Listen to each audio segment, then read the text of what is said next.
Next topic हम cover करने जा रहे हैं आइसोमेरिज्म। जैसा हमने ऑर्गेनिक में स्टडी किया था, दो टाइप के आइसोमर्स होते हैं, स्ट्रक्चरल एंड स्टीरियो। यहाँ पर भी हम दो कैटेगरी के अंदर डिवाइड कर रहे हैं, जहाँ मॉलिक्यूलर फार्मूला सेम होगा लेकिन स्ट्रक्चर क्या हो, डिफरेंट हो, तो वो क्या होंगे, स्ट्रक्चरल आइसोमर्स। अगर स्ट्रक्चर सेम हो लेकिन स्पेस में जो लाइगेंड है उनकी पोजीशन डिफरेंट हो, तो उस केस में उन्हें हम क्या कहेंगे, स्टीरियो आइसोमर्स। तो फर्स्ट हम कवर करने जा रहे हैं स्ट्रक्चरल आइसोमर्स। तो यहाँ पर सबसे पहले आपको डेफिनेशन दी हुई है आइसोमर्स की। Isomers are those compound which differ with respect to physical और chemical properties but have same molecular formula. या तो उनकी फिजिकल प्रॉपर्टी डिफरेंट होगी या फिर केमिकल प्रॉपर्टी क्या होगी, डिफरेंट होगी, लेकिन जो कंपोजिशन है, फार्मूला, वो क्या होगा, सेम होगा। दो टाइप के हैं, structural and stereo. Structural isomers में जो लाइगेंड्स हैं वो डिफरेंट हो सकते हैं, या उनके जो कनेक्टिंग पॉइंट हैं वो डिफरेंट हो सकते हैं। आयोनाइजेशन आइसोमर्स, ऐसे दो कॉम्प्लेक्स जिनका मॉलिक्यूलर फार्मूला सेम है लेकिन आयोनाइजेशन स्फीयर क्या है, डिफरेंट है। इसका मीनिंग वो डिफरेंट आयन सॉल्यूशन में प्रोवाइड करेंगे। तो यहां पर जो लाइगेंड है वो क्या होंगे, डिफरेंट होंगे, जिसकी वजह से जो आयोनाइजेशन स्फीयर है वो क्या होगा, डिफरेंट होगा। तो यहां पर आप देख सकते हैं ये दो कॉम्प्लेक्स हैं, इसमें भी एक कोबाल्ट है, इसमें भी एक है। यहाँ पर भी NH3 5 है, यहाँ भी क्या है, 5 है। एक Cl है और यहाँ भी एक Cl है। एक Br है और यहाँ भी एक Br है। कोऑर्डिनेशन नंबर 6 को हमें सेटिस्फाई करना है कोबाल्ट के लिए। तो NH3 यहाँ भी हमने 5 रख ली, यहाँ पर भी हमने क्या रख ली, 5। छठा बॉन्ड Cl के साथ यहाँ बन रहा है और यहाँ पर Br के साथ। यहाँ पर Br स्क्वायर ब्रैकेट के बाहर है, Cl यहाँ पर स्क्वायर ब्रैकेट के बाहर है। तो इनका जो आयोनाइजेशन स्फीयर है वो क्या है, डिफरेंट है। तो जिन कॉम्प्लेक्स का आयोनाइजेशन स्फीयर डिफरेंट हो वो कौन से आइसोमर्स होंगे, आयोनाइजेशन आइसोमर्स। जब आप इनको सॉल्यूशन में प्लेस करेंगे तो ये ब्रोमाइड आयन देगा और ये क्लोराइड आयन। अगर आप इनके एक्वस सॉल्यूशन को एक्सेस सिल्वर नाइट्रेट के साथ ट्रीट करते हैं तो इस केस में आपको AgBr के डल येलो पीपीटी मिलेंगे और इस केस में AgCl के वाइट पीपीटी मिलेंगे। तो इस तरीके से हम डिफ्रेंशिएट भी कर सकते हैं एक्सपेरिमेंटली कि ये आयोनाइजेशन आइसोमर्स हैं या नहीं।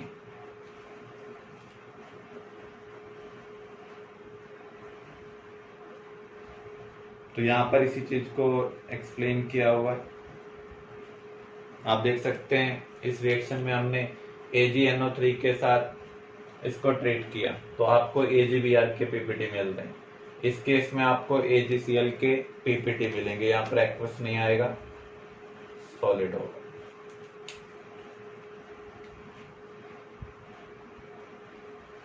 लिंकेज आइसोमर्स, ऐसे कॉम्प्लेक्स जिनका मॉलिक्यूलर फार्मूला सेम है लेकिन उनके अंदर कौन से लाइगेंड प्रेजेंट है, एम्बीडेंटेट लाइगेंड प्रेजेंट है।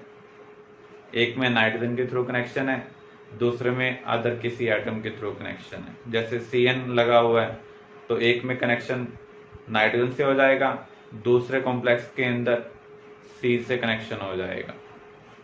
ऐसे आइसोमर्स को हम क्या कहेंगे, linkage isomers. Those contains ambidentate ligand but differ with respect to attachment with ambidentate ligand. तो यहां पर आप देख सकते हैं इस कॉम्प्लेक्स में NO2 आपको पता है एम्बीडेंटेट लाइगेंड है। इन दोनों का जो मॉलिक्यूलर फार्मूला वो सेम है। यहाँ भी एक कोबाल्ट, यहाँ 5 अमोनिया, यहाँ पर भी एक NO2, यहाँ पर भी एक NO2, लेकिन इसमें कनेक्शन ऑक्सीजन के थ्रू है और इसमें कनेक्शन किसके थ्रू है, नाइट्रोजन के थ्रू। तो ऐसे कॉम्प्लेक्स को हम क्या कहेंगे, जो आइसोमर्स हैं, लिंकेज आइसोमर्स। तो यहाँ पर हम पिक्टोरियल वे पर देख भी सकते हैं नाइट्रोजन के थ्रू कनेक्शन और यहाँ पर ऑक्सीजन के थ्रू कनेक्शन।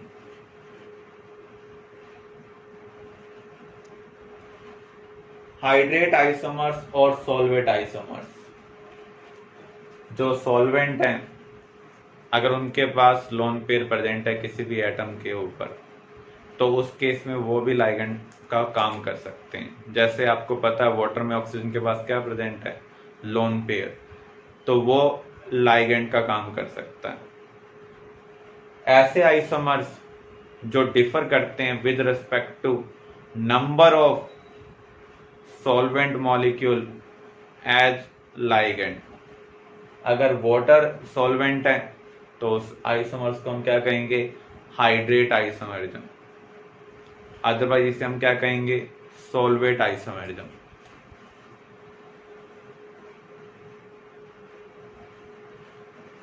इन दोनों में अगर हम देखें क्या डिफरेंस है, यहाँ पर 6 water molecule as a ligand है, यहाँ पर 5 है।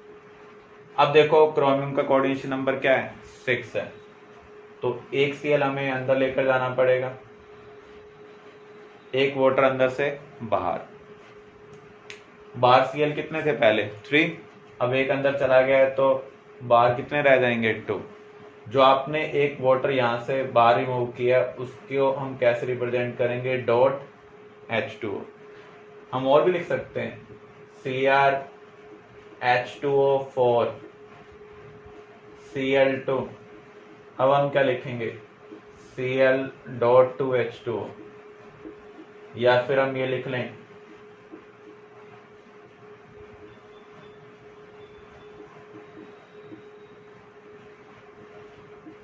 तो ये सभी हाइड्रेट आइसोमर्स हैं, क्योंकि यहाँ पर number of solvent molecule water molecule as a ligand क्या कर रहे हैं, डिफर कर रहे हैं। तो सॉल्वेंट आइसोमर्स को हम ऐसे आइडेंटिफाई कर सकते हैं, डॉट के बाद आपको सॉल्वेंट का सिंबल दिया होगा।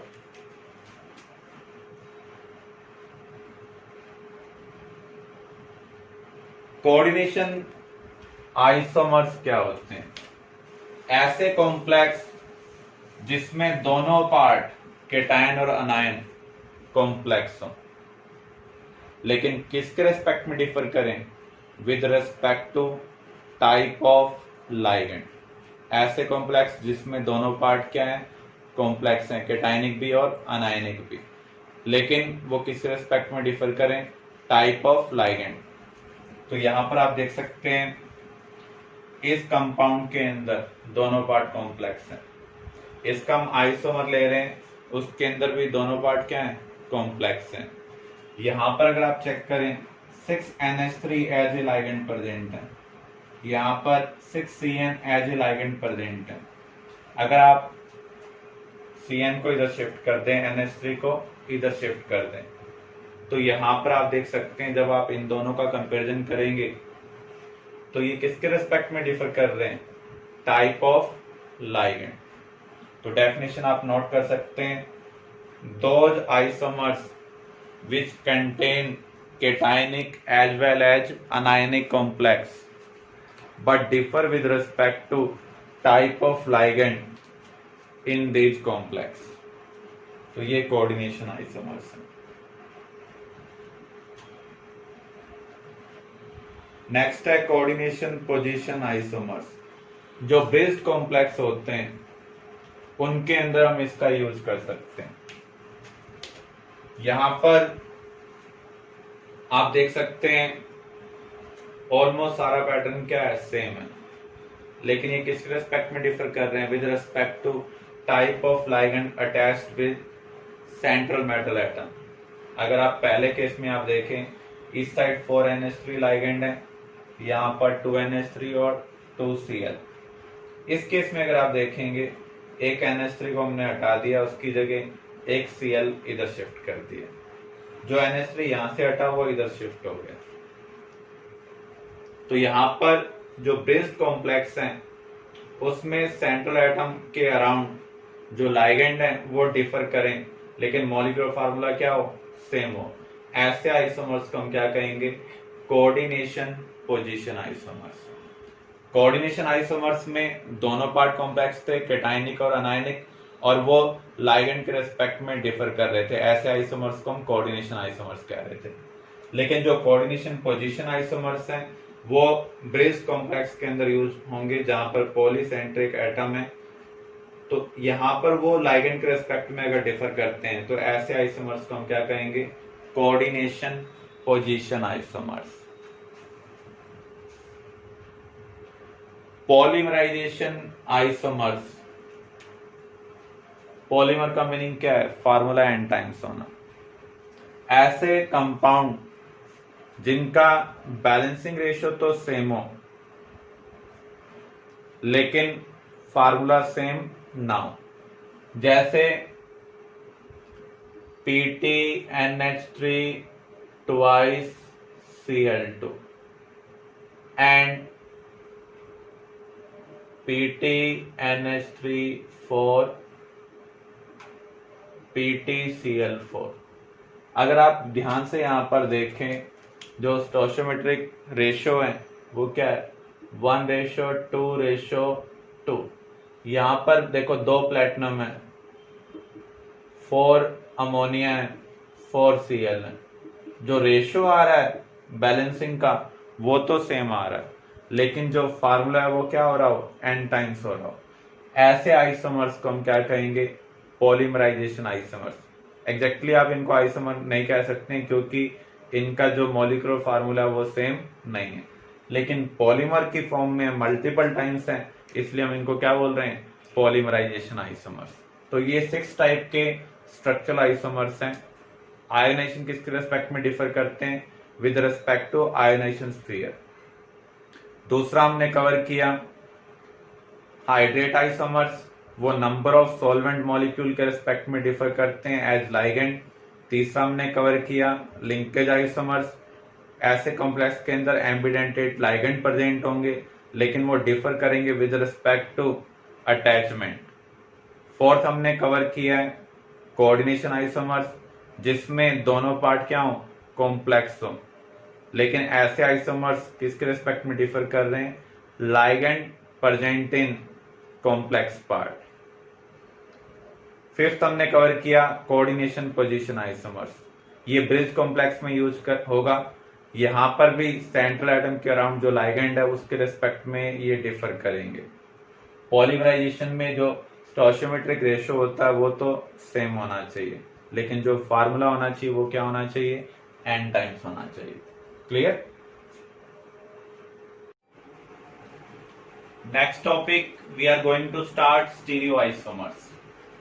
स्टीरियोआइसोमर्स के रिगार्डिंग हमने ऑर्गेनिक में भी स्टडी किया था। Stereoisomers are those isomers which may or may not have same structural formula but differ with respect to orientation of group in space। Stereoisomers को हम ज्योमेट्रिकल और ऑप्टिकल आइसोमर्स में फर्दर डिवाइड कर सकते हैं। ज्योमेट्रिकल आइसोमर्स के case में जो मॉलिक्यूलर फार्मूला है, स्ट्रक्चरल फार्मूला है, वो क्या होगा, सेम होगा। अगर हम लाइगेंड्स को इंटरचेंज करें तो जो रेस्पेक्टिव डिस्टेंस है अगर वो चेंज हो जाए तो ऐसे आइसोमर्स को हम क्या कहेंगे, ज्योमेट्रिकल आइसोमर्स। तो आप यहां पर ये कह सकते हैं मॉलिक्यूलर फार्मूला सेम है, स्ट्रक्चरल फार्मूला सेम है, लेकिन स्पेस में जो ग्रुप की पोजीशन है वो क्या है, डिफरेंट है। दूसरा हमने स्टडी किए थे ऑर्गेनिक के अंदर ऑप्टिकल आइसोमर्स। ऑप्टिकल एक्टिविटी की कंडीशन क्या है, जो मॉलिक्यूल होगा वो क्या होना चाहिए, कायरल होना चाहिए, एसिमेट्रिक होना चाहिए, मीन्स हम उसको डिवाइड ना कर पाए। ऐसे सब्सटेंस प्लेन पोलराइज लाइट को क्या करते हैं, रोटेट करते हैं, या तो क्लॉकवाइज रोटेट करेंगे या फिर एंटी क्लॉकवाइज। तो ऐसे सब्सटेंस को हम कहेंगे ऑप्टिकल एक्टिव सब्सटेंस। दो सब्सटेंस जिनका मॉलिक्यूलर फार्मूला सेम है लेकिन वो पीपीएल को डिफरेंट एंगल पर रोटेट कर रहे हैं, तो ऐसे सब्सटेंस को हम क्या कहेंगे, ऑप्टिकल आइसोमर्स। अब हम इनको फर्दर स्टडी करने जा रहे हैं। पहला हम ज्योमेट्रिकल आइसोमर्स के रिगार्डिंग स्टडी कर रहे हैं। हमारे पास एक कॉम्प्लेक्स है CONH3 4 Cl2 पॉजिटिव। अगर आप ध्यान से देखें कोबाल्ट का कोऑर्डिनेशन नंबर क्या है, कोबाल्ट का कोऑर्डिनेशन नंबर यहाँ पर 6 है क्योंकि अमोनिया मोनोडेंटेट है, Cl भी क्या है, मोनोडेंटेट। तो टोटल कितने कोऑर्डिनेट बॉन्ड बनेंगे, 6 कोऑर्डिनेट बॉन्ड बनेंगे। तो यहाँ पर इसकी ज्योमेट्री क्या होनी चाहिए, ऑक्टाहेड्रल। जब कोऑर्डिनेशन नंबर 6 होता है तो ज्योमेट्री क्या होगी, ऑक्टाहेड्रल। ऑक्टाहेड्रल में जो सेंट्रल एटम होता है उसके अराउंड सभी बॉन्ड सिमेट्रिकल होते हैं। अगर सभी ग्रुप सेम होंगे तो हम क्या कह सकते हैं, स्ट्रक्चर क्या हो जाएगी, सिमेट्रिकल हो जाएगी इस तरीके से। तो यहाँ पर 4 NH3 और 2 Cl हैं। हमने चारों NH3 को एक ही प्लेन में प्लेस किया। इसे हम हॉरिजॉन्टल प्लेन बोल सकते हैं, इक्वेटोरियल प्लेन बोल सकते हैं। एक Cl ऊपर प्लेस किया और एक Cl नीचे प्लेस किया। एक पैटर्न ये बन सकता है। दूसरा पैटर्न क्या पॉसिबल होगा, अगर हम NH3 और Cl को इंटरचेंज कर दें तो उस केस में आप देखते हैं आपको ये पैटर्न मिल रहा है। तो यहाँ पर ग्रुप को इंटरचेंज करने पर अगर उनका जो रेस्पेक्टिव डिस्टेंस है वो चेंज हो जाए, यहाँ पर Cl अपोजिट है, जब हमने इन दोनों को इंटरचेंज किया तो Cl यहाँ पर आ गया। ये डिस्टेंस और ये डिस्टेंस सेम नहीं है। इसका मीनिंग ये कौन से आइसोमर्स है, ज्योमेट्रिकल आइसोमर्स है। तो जब ग्रुप को हम इंटरचेंज करते हैं और रेस्पेक्टिव डिस्टेंस चेंज हो जाए तो उसे हम क्या कहेंगे, ज्योमेट्रिकल आइसोमर्स। तो यहाँ पर पहले वाले कॉम्बिनेशन को हम कहेंगे ट्रांस, क्योंकि यहाँ पर जो सिमिलर ग्रुप है वो फार अवे है, एंगल 180 डिग्री है। यहाँ पर ये क्लोजर है, एंगल क्या है, 90 डिग्री। तो ये कॉन्फ़िगरेशन कौन सा होगा, सिस कॉन्फ़िगरेशन होगा। नेक्स्ट है PtNH3 twice Cl2। यहाँ पर भी दो पैटर्न पॉसिबल हो सकते हैं।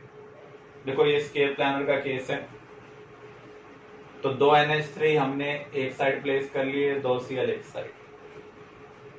अब हम इन दोनों को इंटरचेंज करते हैं तो आपको नया पैटर्न ये मिल रहा है। आप देख सकते हैं एक जैसे ग्रुप में जो रेस्पेक्टिव डिस्टेंस है वो क्या हो रहा है, चेंज हो रहा है। तो जब ग्रुप को इंटरचेंज करने पर रेस्पेक्टिव डिस्टेंस चेंज होता है तो ऐसे आइसोमर्स को हम क्या कहेंगे, ज्योमेट्रिकल आइसोमर्स। तो यहाँ पर ये क्लोजर है तो इसलिए ये सिस है, यहाँ पर फार अवे है तो ये क्या है, ट्रांस। सिमिलर वे में हम अदर केस भी कंसिडर कर सकते हैं। जो इससे नीचे वाला केस दिया अभी ऑलरेडी हम कवर कर चुके हैं, CONH3 4 Cl2 positive. Similar type का केस है, कोबाल्ट का कॉम्प्लेक्स है जिसमें 4 वाटर एज ए लाइगेंड है, 2 Cl एज ए लाइगेंड है। तो यहाँ पर भी दो कॉम्बिनेशन बन सकते हैं, Cl क्लोजर हो, 90 डिग्री का एंगल हो। दूसरा केस 180 डिग्री का एंगल। जब फार अवे होंगे तो ट्रांस, क्लोजर होंगे तो सिस। नेक्स्ट है ऑप्टिकल आइसोमेरिज्म।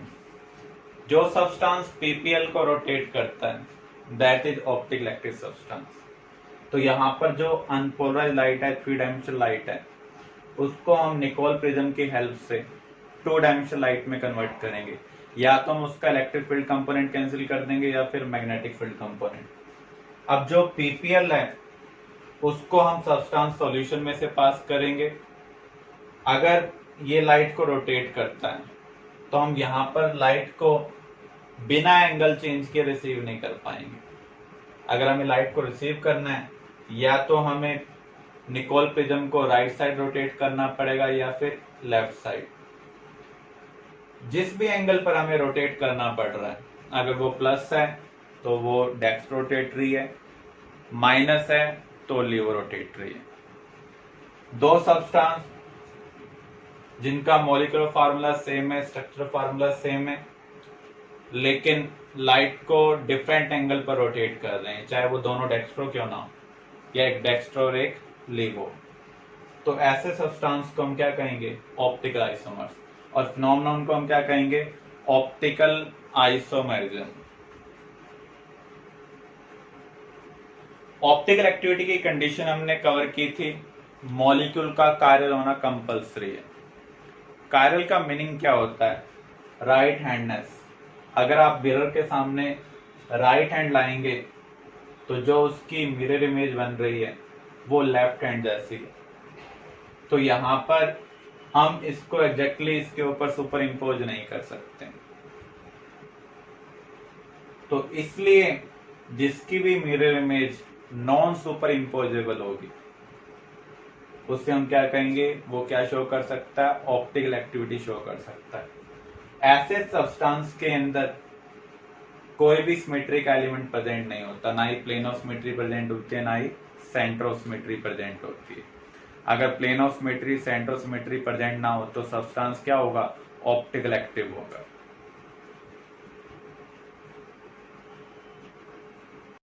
तो जब हम मिरर के सामने कोई भी ऑब्जेक्ट प्लेस करते हैं तो आप क्या ऑब्जर्व करते हैं, जो रियर पोर्शन होता है वो फ्रंट हो जाता है, जो रियर पोर्शन होगा वो क्या हो जाएगा, फ्रंट। जो राइट साइड होगा वो कहाँ चला जाएगा, लेफ्ट में। जो बैक पोर्शन होगा वो कहाँ चला जाएगा, फ्रंट में। जैसे यहाँ पर ये बैक पोर्शन है तो ये फ्रंट हो गया, तो ये फ्रंट पोर्शन है तो ये क्या हो गया, रियर हो गया। ये राइट पोर्शन है तो ये क्या हो गया, लेफ्ट। ऐसे आप इसको देख सकते हैं। तो जब भी इमेज बनेगी तो इस तरीके से बनेगी। अब हमें चेक करना है ये मॉलिक्यूल ऑप्टिकल एक्टिव है या नहीं है। तो आप चेक कैसे करेंगे, एक तो centre of symmetry, plane of symmetry देखकर चेक कर सकते हैं। दूसरा तरीका क्या है, आप गिवन मॉलिक्यूल को 180 डिग्री रोटेट करेंगे, आपको जो भी पैटर्न मिला उसको इसकी मिरर इमेज के साथ कंपेयर करेंगे। अगर मैच नहीं करती है तो सब्सटेंस क्या होगा, ऑप्टिकल एक्टिव होगा। अगर मैच कर जाती है तो सब्सटेंस क्या होगा, ऑप्टिकल इनएक्टिव।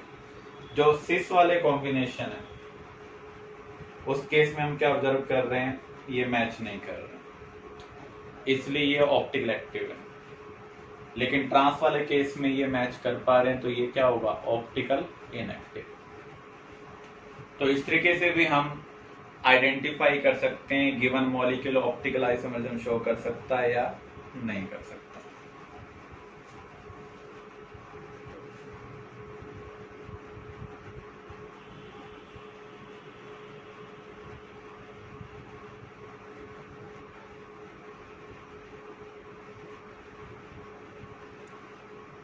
अब हम कुछ क्वेश्चन कवर करने जा रहे हैं। हमें यहाँ पर आइसोमरिज्म आइडेंटिफाई करनी है। आप देख सकते हैं इन दोनों कंपाउंड का जो मॉलिक्यूलर फार्मूला वो सेम है, लेकिन डिफरेंस कहाँ पर आ रहा है। देखो इसके आयोनेशन स्फीयर में NO2 प्रेजेंट है, इसके आयोनेशन स्फीयर में Cl प्रेजेंट है। तो ये आयोनाइजेशन स्फीयर के रिस्पेक्ट में डिफर कर रहे हैं, और जो आयोनाइजेशन स्फीयर के रिस्पेक्ट में डिफर करते हैं उन्हें हम क्या बोलते हैं, आयोनाइजेशन आइसोमर्स। इसका मीनिंग ये डिफरेंट आयन सॉल्यूशन में प्रोवाइड करेंगे।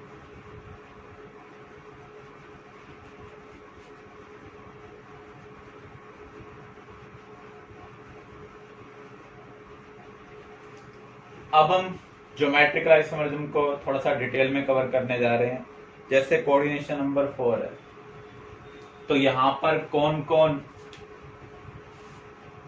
ज्योमेट्रिकल आइसोमरिज्म शो करेगा। कोऑर्डिनेशन नंबर 4 पर sp3 और dsp2 दो टाइप की हाइब्रिडेशन पॉसिबल हो सकती है। sp3 का मीनिंग क्या है, टेट्राहेड्रल पैटर्न।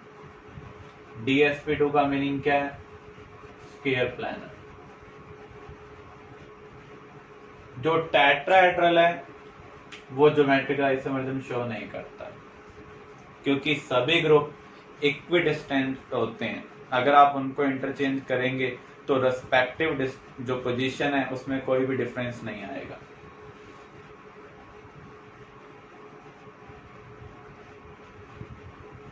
यहाँ पर ए सी के बीच में जो डिस्टेंस है ए बी में भी वही है, ए डी में भी वही है, बी सी में भी वही है और सी डी में भी वही है।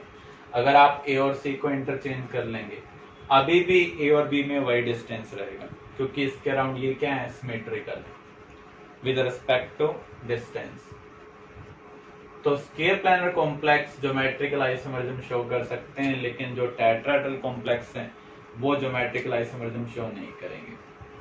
तो स्क्वायर प्लानर में अगर कॉम्बिनेशन आपको ये दे दिया जाए Ma4, ये ज्योमेट्रिकल आइसोमरिज्म शो नहीं करेगा। Ma3B भी ज्योमेट्रिकल आइसोमरिज्म शो नहीं करेगा, क्योंकि यहाँ पर अगर आप ग्रुप को इंटरचेंज करेंगे तो उनके पैटर्न में कोई भी चेंज नहीं आएगा। देखो सभी ए प्रेजेंट है, अगर आपने इन दोनों को इंटरचेंज कर लिया तो भी कोई नया पैटर्न नहीं मिल रहा है। ऐसे ही MA3B ये भी ज्योमेट्रिकल आइसोमरिज्म शो नहीं करेगा। 3A सीक्वेंस में अगर आपने इस AB को इंटरचेंज कर लिया तो अभी भी आप क्या ऑब्जर्व कर रहे हैं, 3A क्या है सीक्वेंस में हमारा देखने का जो पोजीशन है वो जरूर चेंज हो गया, लेकिन जो पैटर्न है उसमें कोई चेंज नहीं हुआ, इसलिए MA3B ज्योमेट्रिकल आइसोमरिज्म शो नहीं करेगा। MA2B ज्योमेट्रिकल आइसोमरिज्म शो कर सकता है। तो यहाँ पर दो पॉसिबिलिटी हो सकती हैं, जैसा हमने कवर किया था PTNH3Cl2 के लिए।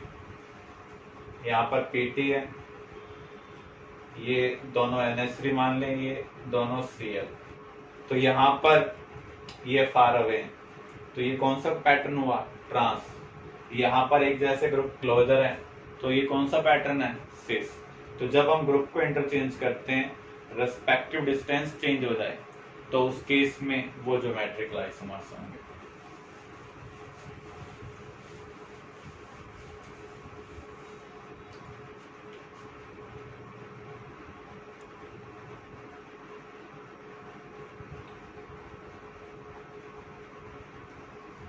MABCD में 3 कॉम्बिनेशन बन सकते हैं।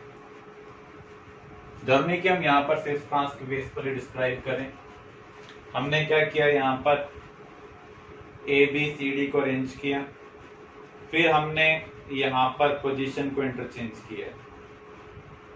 B और D में अगर आप पोजीशन इंटरचेंज करते हैं, या फिर B और C में पोजीशन इंटरचेंज करें, या फिर A और C में पोजीशन का इंटरचेंज करें, आपको कोई नया पैटर्न मिलना चाहिए। तो यहाँ पर ये 3 नए कॉम्बिनेशन हमें मिल रहे हैं टोटल। आपको क्लॉकवाइज भी चेक करना पड़ेगा, एंटी क्लॉकवाइज भी, किसी भी डायरेक्शन से वो सेम नहीं होना चाहिए। तो यहाँ पर 3 कॉम्बिनेशन हमें जो मिल रहे हैं वो एक दूसरे से डिफरेंट है, तो इसलिए यहाँ पर 3 ज्योमेट्रिकल आइसोमर बन सकते हैं। MA2BC ये भी शो कर सकता है।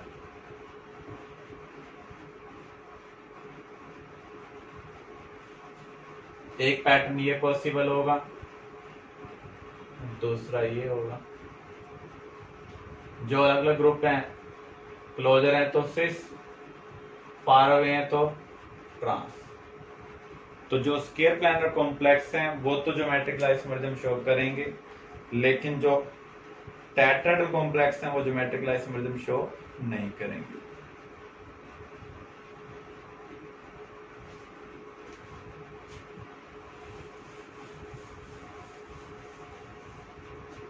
कोऑर्डिनेशन नंबर 4 में हम और पॉसिबिलिटी देखें। MAA ट्वाइस, डबल ए का मीनिंग क्या है, सिमेट्रिकल बाइडेंटेट लाइगेंड।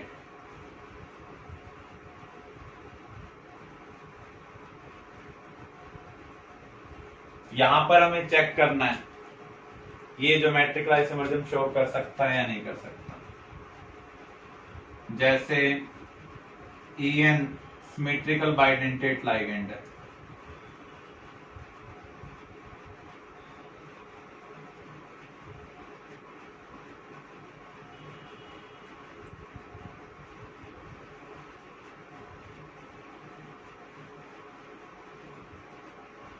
अगर आप इस बॉन्ड को इधर शिफ्ट कर दें, इसको इधर शिफ्ट कर दें, तो पैटर्न में कोई चेंज नहीं आ रहा है। तो यहाँ पर ये ज्योमेट्रिकल आइसोमरिज्म शो नहीं कर रहा है। लेकिन अगर मैं ये कॉम्बिनेशन लूं, MAB ट्वाइस, AB का मीनिंग है अनसिमेट्रिकल बाइडेंटेट लाइगेंड। ग्लाइसिनेट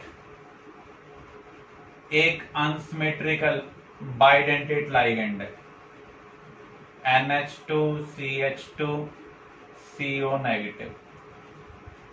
तो यहां पर हमें चेक करना है, जैसे आपको दे दिया जाए Ni ग्लाइड 2, क्या ये ज्योमेट्रिक आइसोमर्स शो कर सकता है?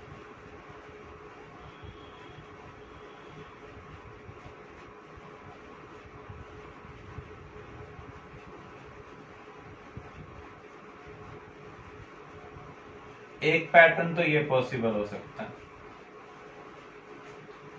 अगर हम NH2 वाला बॉन्ड इधर बना दें और ये वाला बॉन्ड इधर बना दें,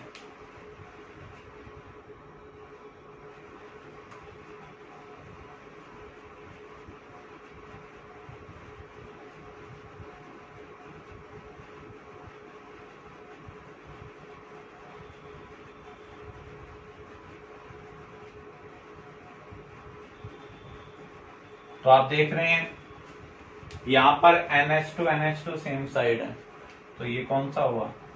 6। यहां पर अपोजिट है, तो ये क्या हुआ? ट्रांस।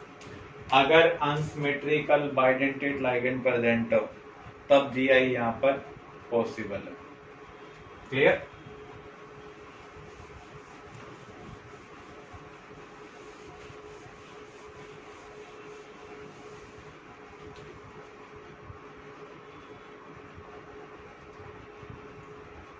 कोऑर्डिनेशन नंबर 6, यहां पर भी हम देखते हैं किस किस कॉम्बिनेशन में पॉसिबल नहीं होंगे।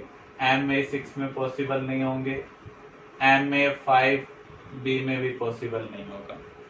A और B यहां पर मोनोडेंटेट लाइगेंड को रिप्रेजेंट कर रहा है। MA4B2, यहां पर दो पॉसिबिलिटी हो सकती हैं, B और B के बीच में एंगल 90 डिग्री हो, और दूसरे केस में 180। जहां 90 है उसे हम क्या कहेंगे? सिस, और जहां पर 180 है वो क्या होगा? ट्रांस। कोबाल्ट वाला केस हम कर चुके हैं, कोबाल्ट NH3,4Cl2 कॉम्प्लेक्स के पास ओवरऑल 1 पॉजिटिव था, तो वहां पर सभी NH3 आपने इक्वेटोरियल प्लेन में लिए, Cl अप Cl डाउन, तो वो ट्रांस है। एक NH3 को हमने Cl के साथ इंटरचेंज कर दिया, तो एक Cl वर्टिकल है और एक Cl हॉरिजॉन्टल है, तो वो कौन सा होगा? सिस आइसोमर होगा। तो यहां पर डिफरेंट टाइप का ओरिएंटेशन होने की वजह से कलर वगैरह अलग हो सकते हैं। तो जैसे ये जो सिस वाला कॉम्बिनेशन है इसका कलर क्या है? पर्पल, और जो ट्रांस वाला कॉम्बिनेशन है उसका कलर क्या है? ग्रीन है। MA3B3, यहां पर दो टाइप के कॉम्बिनेशन बन सकते हैं। एक कॉम्बिनेशन तीनों एक जैसे लाइगेंड एक फेस पर प्रेजेंट हो। आपको पता है ऑक्टाहेड्रल में एक फेस है, तो यहाँ पर आप देख सकते हैं तीनों भी एक फेस के ऊपर प्रेजेंट है, तो इसे हम क्या कहेंगे? Facial isomer. अगर तीनों भी इक्वेटोरियल प्लेन में हो या तीनों ए इक्वेटोरियल प्लेन में हो, जैसे ये तीनों ए हमने क्या ले लिए? इक्वेटोरियल प्लेन में, तो उस केस में इसे इस प्लेन को हम मेरिडियन प्लेन भी बोलते हैं। क्या बोलते हैं? Meridian plane. इसलिए इस कॉम्बिनेशन को हम क्या बोल रहे हैं? मर आइसोमर। तो यहां पर एक फेस के अलोंग तीनों लाइगेंड प्रेजेंट थे जो एक जैसे हैं, वो फेशियल है। जब मेरिडियन प्लेन में प्रेजेंट है तो वो मर आइसोमर है।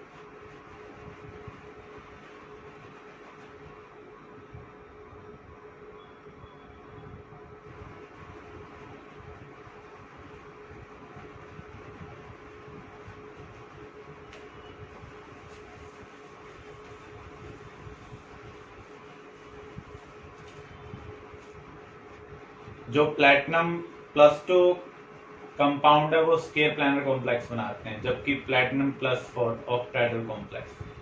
हमें यहाँ पर देखना है कि कितने ज्योमेट्रिकल आइसोमर पॉसिबल हो सकते हैं। अगर आप ध्यान से देखें ये MA3B वाला केस है, तो ये तो ज्योमेट्रिकल आइसोमर शो नहीं करेगा।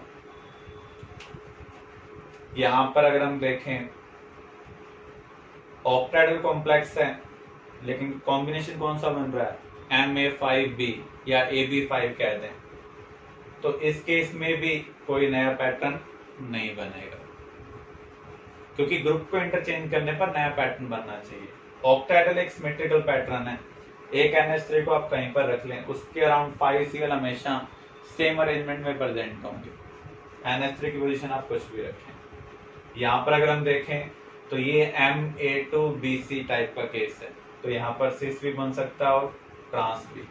ये भी Ma4BC वाला केस है, तो यहाँ पर भी सिस बन सकता है और ट्रांस बन सकता है। तो इन दोनों में ज्योमेट्रिक आइसोमर 0 है, यहाँ पर 2 है और यहाँ पर भी कितने हैं, 2 आइसोमर्स हैं।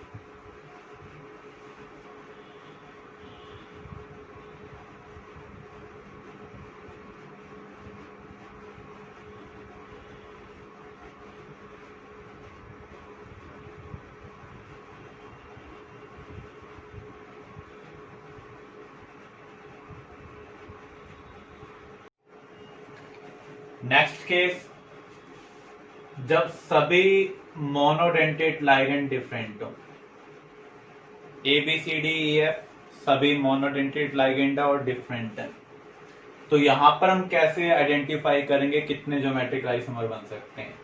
जैसे यहां पर Cl के अपोजिट Br है, तो ऐसे हम ग्रुपिंग करेंगे। मैं पहला कॉम्बिनेशन ले रहा हूं, A के अपोजिट क्या है, B, तो अदर पॉसिबिलिटी क्या हो सकती है, C के अपोजिट D हो, E के अपोजिट क्या हो, F, C के अपोजिट E भी आ सकता है, C के अपोजिट F भी आ सकता है। तो सिमिलर वे में A के अपोजिट C आ जाए, तो यहां कितने कॉम्बिनेशन बनेंगे, 3। A के अपोजिट D आ जाए तो भी कितने कॉम्बिनेशन बनेंगे, 3 बनेंगे। A के अपोजिट E आ जाए, 3 कॉम्बिनेशन। A के अपोजिट F आ जाए, 3 कॉम्बिनेशन। टोटल कॉम्बिनेशन कितने बन रहे हैं, 15। तो इस तरीके से आप number of geometrical isomers identify कर सकते हैं, कितने लाइगेंड आपको डिफरेंट टाइप के दिए होंगे। तो यहाँ पर जब सभी लाइगेंड डिफरेंट हो, मोनोडेंटेट हो, तो टोटल कितने बन रहे हैं, 15 बन रहे हैं।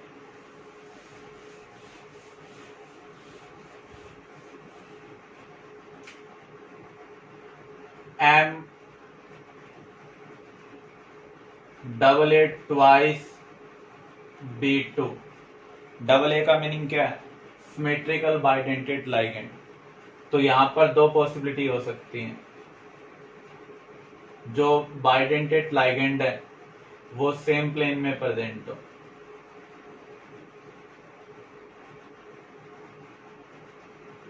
बी को हमने वर्टिकली अप लिया, वर्टिकल डाउन लिया, तो यहां पर ये कौन सा कॉम्बिनेशन है, ट्रांस कॉम्बिनेशन है।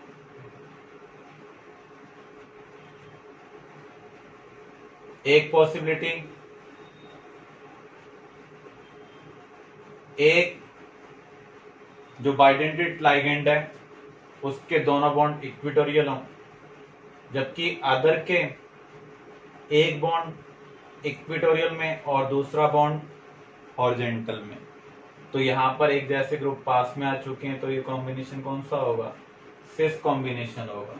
सिस और ट्रांस में से कौन ऑप्टिकल आइसोमरिज्म शो कर सकता है, यहाँ तो प्लेन ऑफ सिमेट्री प्रेजेंट है, अगर आप इसे यहां से कट करेंगे लेफ्ट और राइट क्या है, सेम, तो ये सुपर इम्पोजेबल मिरर इमेज बनाएगा। जबकि इस केस में क्या बनेगी, non super imposable mirror image. तो ये ऑप्टिकल एक्टिविटी शो करेगा और ये ऑप्टिकल एक्टिविटी शो नहीं करेगा। अब हमें इनमें से आइडेंटिफाई करना है, क्या ये ऑप्टिकल एक्टिविटी शो कर सकते हैं। ये कोई कंपलसरी नहीं है कि सिस हमेशा ऑप्टिकल एक्टिविटी शो करेगा। सिस ऑप्टिकल एक्टिविटी तभी शो करेगा जब उसके अंदर ना तो प्लेन ऑफ सिमेट्री और ना ही सेंटर ऑफ सिमेट्री। अब हम इसको चेक करते हैं। यहाँ पर हमें एक ऐसी प्लेन आइडेंटिफाई करनी है जहां पर हमें सिमेट्री मिल जाए। अगर मैं यहाँ पर इक्वेटोरियल प्लेन को पिक कर लूं, तो इक्वेटोरियल प्लेन के ऊपर भी NH3 और नीचे भी क्या है, NH3। तो यहाँ पर ये जो सिस वाला कॉम्बिनेशन है ये ऑप्टिकल एक्टिविटी शो नहीं करेगा क्योंकि यहाँ पर प्लेन ऑफ सिमेट्री प्रेजेंट है।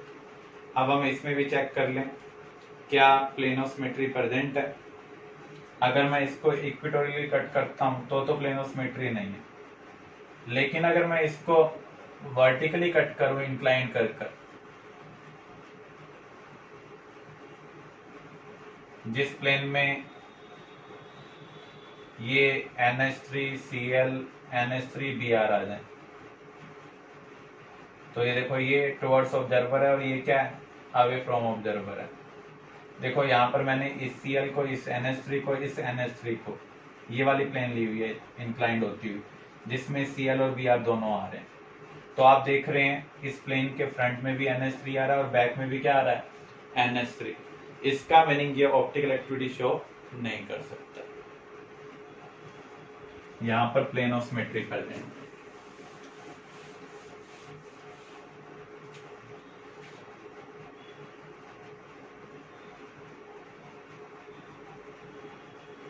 M88 ट्राइस, ये कौन सी टाइप की आइसोमेरिज्म शो करेगा। जैसे आपको ये मिल जाए FeEn ट्राइस 3 पॉजिटिव, दो पैटर्न पॉसिबल हो सकते हैं। En को मैं इस तरीके से रिप्रेजेंट कर रहा हूं,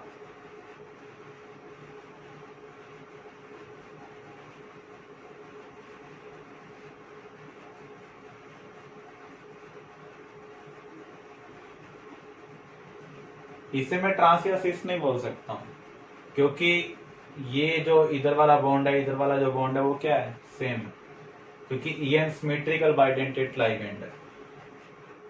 एक पॉसिबिलिटी ये हो सकती है